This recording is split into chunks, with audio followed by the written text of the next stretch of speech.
तर ती उबडीच निजलेली होती, तो ना डोलं काढलेलं होतं ना, लाखे टाके. तर ती मग माझा जीव उडून गेला. मी आता काय करू? आम्हाला काय आमची मुलगी लाख मोलाची गेली तर आम्हाला काय शासनाची मदत मिळावीच अशी काय अपेक्षा नाही, परंतु मी एक शासनाला आवाहन करू इच्छितो.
पालघर जिल्ह्यातील विक्रमगड तालुक्यातील केव वेडगेपाडा येथील 16 वर्षीय अश्विनी रावते मनोर जवळील टेन नाका येथील SP मराठे ज्युनियर कॉलेजमध्ये 11वीत शिकत होती. सोमवारी 15 एप्रिलला दुपारी परीक्षा देऊन भर उन्हात टेन नाका ते जव्हार फाटा ती चालत गेली व तेथून घरी जाण्यासाठी ती एका वाहनाने केव फाट्यावर आली व आत आपल्या घरी वेडगेपाडा येथे जाण्यासाठी ती चालतच घरी यायची आणि त्या दिवशी सुद्धा ती केव फाट्यावरून भर उन्हात घरी चालत आली होती. अश्विनी घरी परतली तेव्हा आई कपडे धुण्यासाठी नदीवर गेली होती तर वडील मनोर येथील बाजारात गेले होते. त्यामुळे घरात कुणीच नसल्याने ती आई वडिलांना शोधण्यासाठी शेतावर गेली. शेतावर जात असतानाच उन्हाच्या तडाख्यानं भोवळ येऊन ती शेतातच पडली होती. प्रचंड ऊन असल्याने पाड्यावरचं कुणीच आजूबाजूच्या शेतावर नसल्याने अश्विनी तब्बल 2 तास बेशुद्ध अवस्थेतच पडून होती. इकडे घरी आलेल्या आईने अश्विनीची बॅग बघितली पण अश्विनी घरात दिसत नसल्याने आई तिला शोधत शेतावर पोहोचली. तेव्हा अश्विनीला बेशुद्ध अवस्थेत पडलेली पाहून आईला धक्का बसला तर तातडीने गावकऱ्यांच्या मदतीने अश्विनीला उपचारासाठी मनोर येथील आस्था हॉस्पिटलमध्ये नेण्यात आले. मात्र तिथे डॉक्टरांनी तिला मृत घोषित केले. तर अश्विनीच्या कुटुंबियांनी तिला घरी आणून तिच्या मृतदेहावर अंतिम संस्कार केले. मात्र अवघ्या 16व्या वर्षी तिच्या अशा जाण्याने तिच्या आई वडिलांवर दुःखाचा डोंगर कोसळलाय. आपल्या समोर आपल्या लेकीचा अशा प्रकारे मृत्यू पाहणे या माऊलीच्या नशिबी आले. शेवटी आईच्या प्रेमाला सीमा नसते. अश्विनी आणि तुमचे शेवटचं बोलणं काय झालं? आणि बोलणं झालं सकाळी सांगत होते का मी कपडे धुवायचे असेल का मी पण येईन अशी सांगत होती. अच्छा. आणि ती शाळेवरून कॉलेजवरून आली तेव्हा भेटलेली तुम्हाला? नाही. तुम्ही कुठे होते मग त्यावेळी? नदीवर होते. कपडे धुण्यासाठी गेले. अच्छा. मग कधी तुम्हाला माहिती पडलं असं चक्कर? घरी आलो बघितलं दप्तर इथं खाली टेबलावर ठेवलेलं होता. बाबूला विचारते पोराला का आता आईस कुठं गेले ते सांग. ताई सांचे तिला विचारला तर सांग तुला गवशीत गेले नदीवर अशी बोलली ती.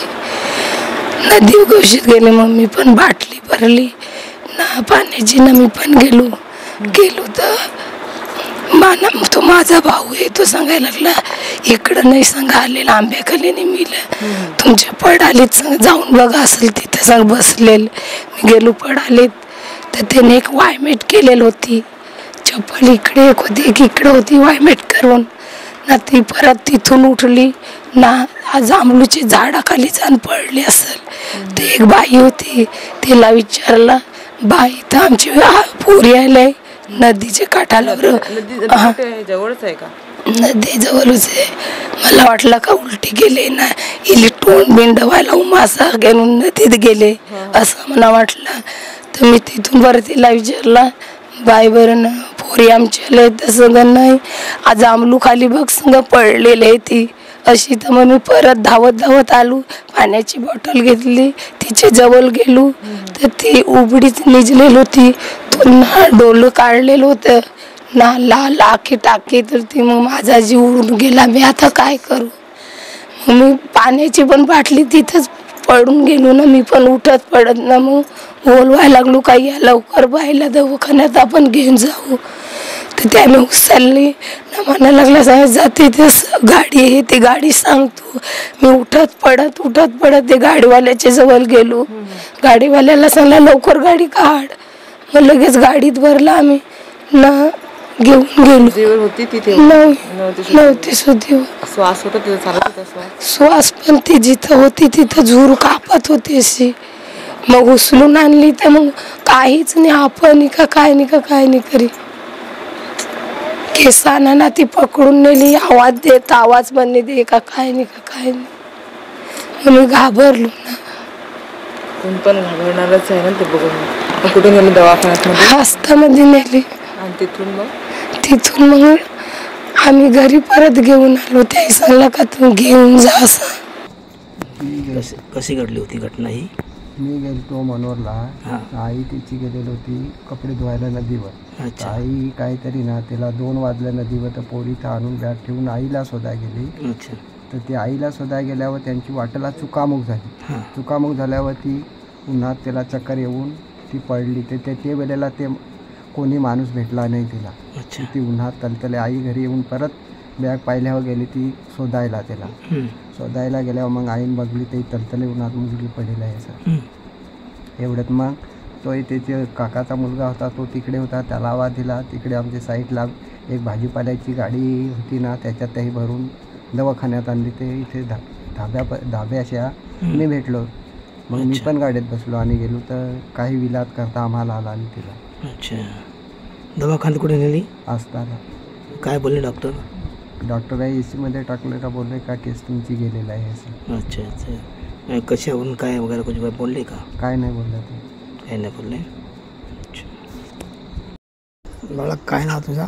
हर्षद विनोद रावते.